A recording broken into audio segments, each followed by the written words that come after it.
In this video, I'm going to show you how you can easily unmute notes on Instagram. Be sure to watch the video to the very end so you don't make any mistakes, and of course do not forget to like this video and subscribe to my channel. Thanks guys! So let's get started, and first off, open up Instagram app. You might have muted some users, you may mute their notes, and if you want to unmute all notes on Instagram, all you have to do is first find those users, and the easiest way to do it is go to your profile, then hit at these three lines and select Settings. On Settings, tap at Privacy, and then scroll down until you find Muted Accounts.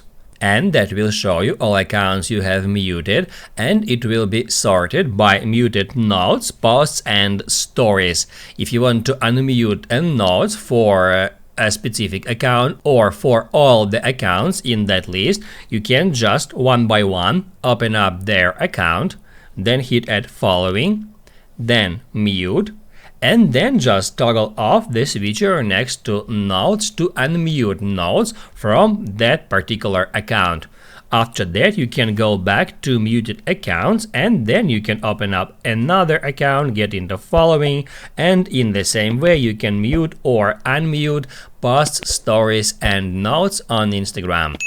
That's how it's done. Now you can write down in the comments below if you have any questions about that tutorial, hit the like button if you liked that video, and see you in the next one.